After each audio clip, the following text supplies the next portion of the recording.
All right, we're live. Hey, this is Michael Buble. Welcome to the live ustream. This is my first time ever getting to do this, so I've been really excited that I get to kind of answer questions and connect with you guys because I love you, and this is really cool for me. So, I don't know how we begin because this is my first time, so just be gentle with me. All right, Michael. I'm so excited! Sorry, okay, calm down. All right. We had a ton of fans submit some questions. Okay. We have some live questions. We've got some questions that we pre-selected from some of your biggest fans. So let's just get right into it. Okay. So one of your fans, Ronald Hatton, says, is it true that you and your grandfather are getting your own wine with Behringer? And if so, can you talk about it at all? I can tell you this, that Behringer is going to be the sponsor of the upcoming tours, and I love them. They make amazing wine. I got to go to Napa and took my grandfather and my father and a friend of mine named Ron Toigo, who I own the hockey team with, and we went and we looked at their vineyards and we met a lot of the people that work there. The wonderful woman who actually takes care of all the wines, and she's the caretaker. I'm not sure what you even call it, like the queen sommelier or something. I don't know, but I don't know what's going to happen with the wine. I don't know, Buble just seems like a good name to have wine, you know? Maybe more champagne, I don't know. But thank you for the question. And I think if I do have my own wine, I think you and me should drink a little of it. Maybe watch a hockey game or something. Jennifer from Dover, New Hampshire loves the Let It Snow album. And she wants to know when you're coming out with another Christmas album. Jennifer from New Hampshire. I bet you New Hampshire is really great in Christmas at Christmas. They'll probably get a little snow there. You know what, Jen? I'm actually going to start working on the Christmas record in January. I've wanted this Christmas record for my whole life. The first one I did was the EP, the Let It Snow EP, and I'm proud of it, and it did really well. But I've wanted for a long time to make like the quintessential Christmas record for all of you guys and for myself. Christmas is like my favorite time of the year. I'm really sentimental about it. One day, I hope to have kids and get to share Christmas with them the way that my mom and dad shared it with us. Yeah, you know what? I'm really excited. I actually start recording next week. I've got a couple tunes in mind, and you know what? I think it's going to be a really great Christmas record. The thing is, I didn't want it to be too early in my career to make a Christmas record. I wanted to make sure that I established myself as an artist with studio records, and then, you know what I mean? I didn't want to just throw a Christmas record out there for money. I wanted to make sure that the timing was right and that it was going to be a really great record, a really strong record that was traditional and made people, feel warm and fuzzy at Christmas time like I do. So thanks for the question, Jen. Have a great Christmas there in New Hampshire, and I hope next Christmas that you're snuggling under the mistletoe listening to a Buble Christmas song. Well, speaking of Christmas and the holidays, yeah.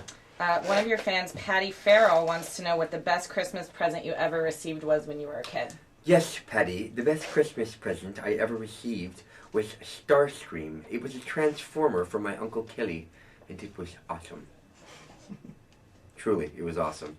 It was one of those presents where I had asked for this transformer, but no one got it for me. Everyone got me great presents.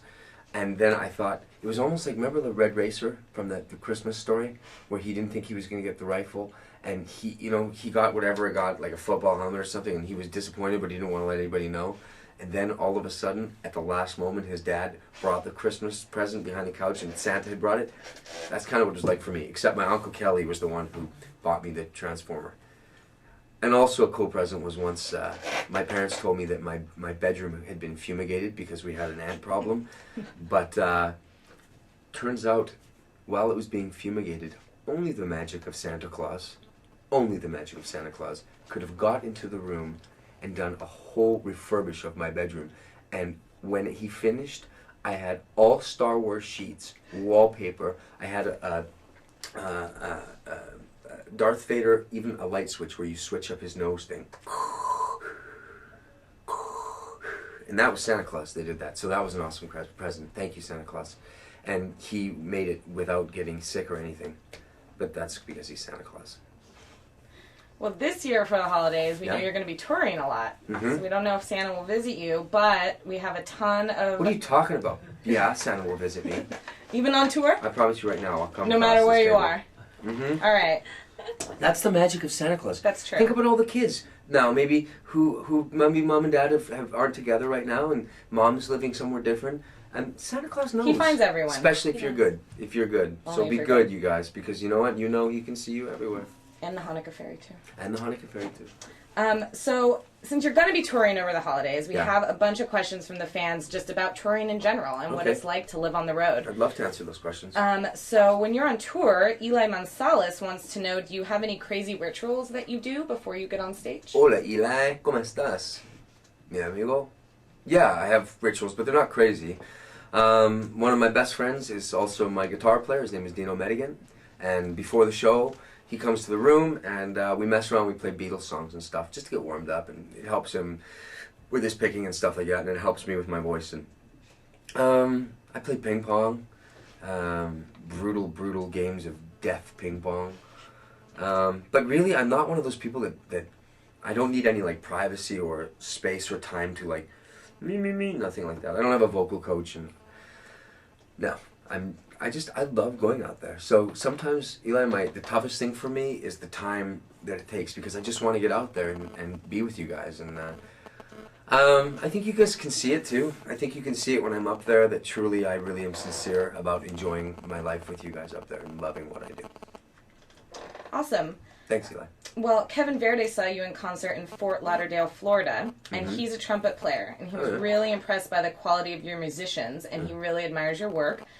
Being a musician himself, Kevin wants to know how much time you spend rehearsing with the band before you go out on tour. Oh, well, thanks for the question, Kevin, and maybe one day we'll play together, dude.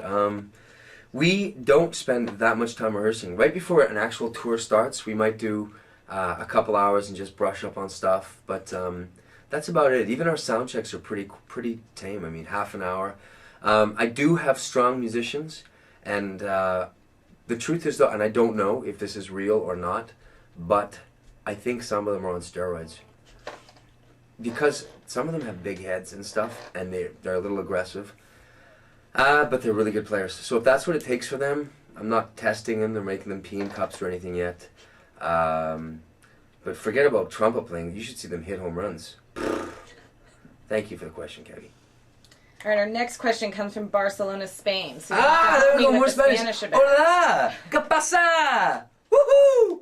We have Albert Barba from Barcelona, Spain. Albert, ¿qué pasa? He saw you in concert and was Gracias. really impressed with your voice skills and the personality that you put into all of your performances. Steroids. So he wants to know, what do you think about the fact that you're so unlike other artists who have a wall between the public and the performer?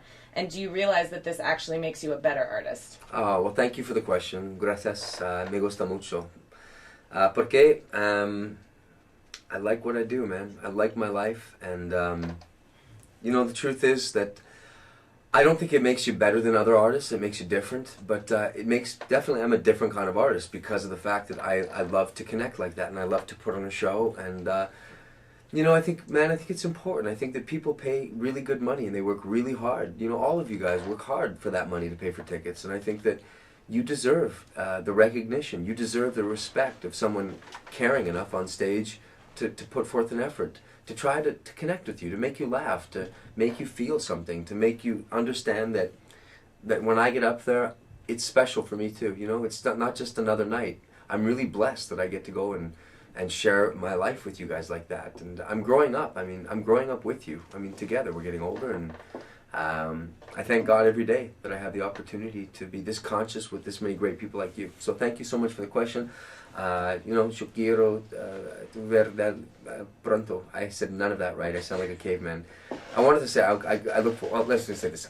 Hasta luego. Gracias. Great. Deborah Rogue says you travel all over the world with your Crazy Love tour.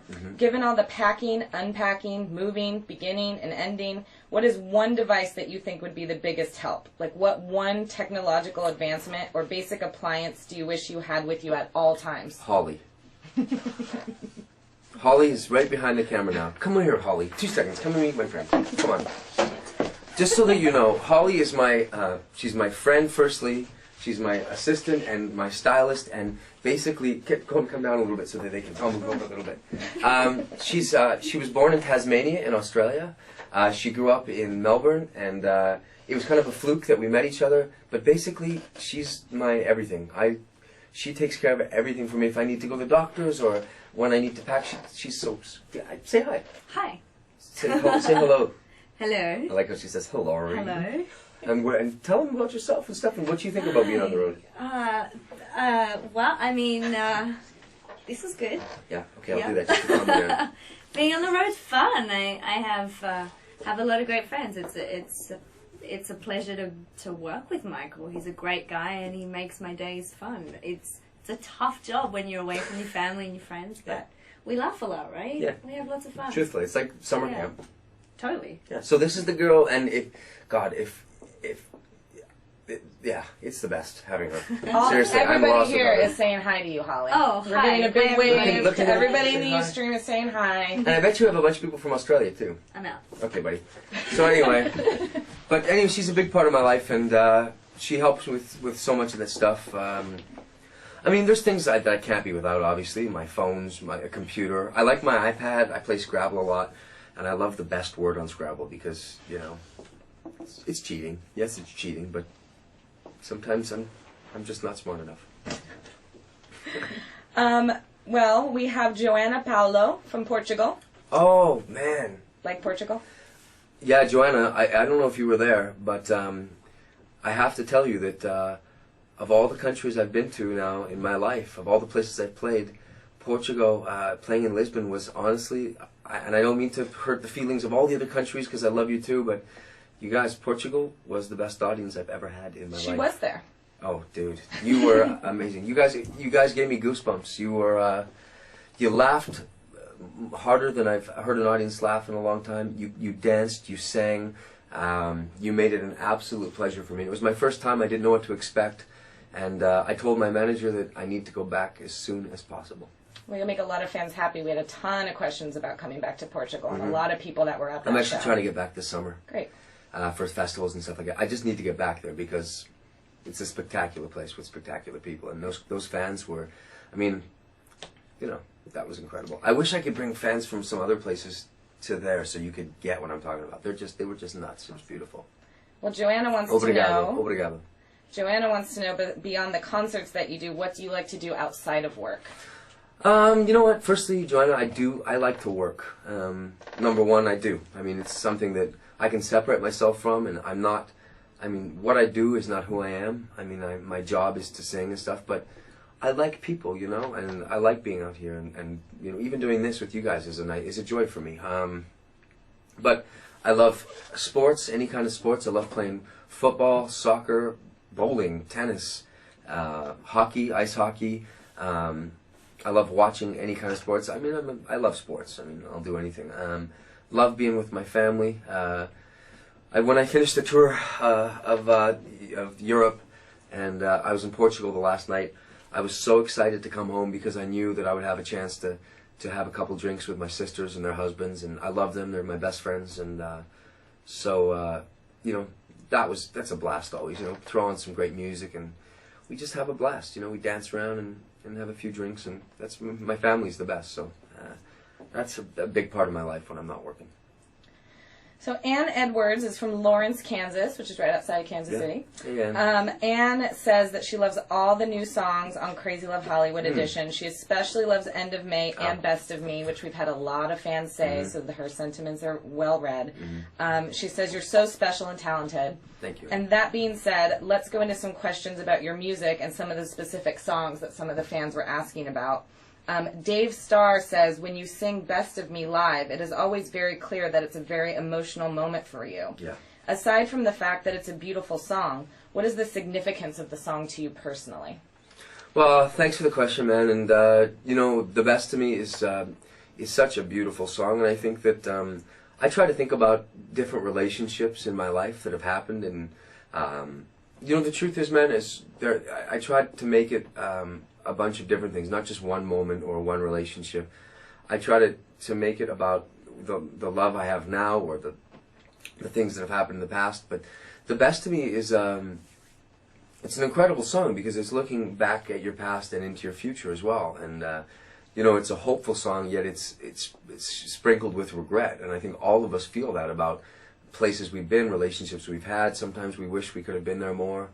You know, and we hope that the next one that we're in is going to be the one where we can really give ourselves to that person. And so it's a very emotional song. I think any song like that, when I sing it now, it's my responsibility to take my place, to take myself to an emotional place. And even if I'm not feeling it, I need to act it, because that's what you need to do. And going back to, there's another song called End of May, and I don't even know if I'm capable of singing it yet, and that's the truth. It's so personal to me, and I won't go into why it is so personal to me, but I think it might be obvious when you hear it. But you know, lyrically, that song means a lot to me, and when I do decide that I'm going to sing it on stage, it's going to be tough to get through, because it's really autobiographical, and it feels, you know, it feels like I'm spilling my guts, you know, and it's not always that easy to be that honest in front of this many people. And so End of May, I would say, is to me, maybe the most special song I've recorded so far, and it means a hell of a lot to me. So I thank you guys for giving it the support, and I was so excited for it to come out on this record, because I felt like, you know, I felt like we had done it right. I felt like David Foster had really allowed it to be dulcet and not overproduced. It's just such a beautiful song. I just wanted it to be raw and bare, because that's what it was for me, you know, and it was about being raw and bearing my soul. So I'm really happy you guys like it, because I'm really, really, really proud of it. Yeah, End of May is a big one with all of your fans right now. We have Buble 41 and Lubaloo and Buble 126 all screaming out. Buble 41 and Bubaloo and Buble 126. You guys sound like androids. Buble 41. We have Buble so many 106. that have your name in it. Really? Yeah. This Buble is so 5, cool. You know, Buble you guys, 2, Buble 3. I've never done this before, and I'm an idiot, because I totally should have done this before, because this is fun.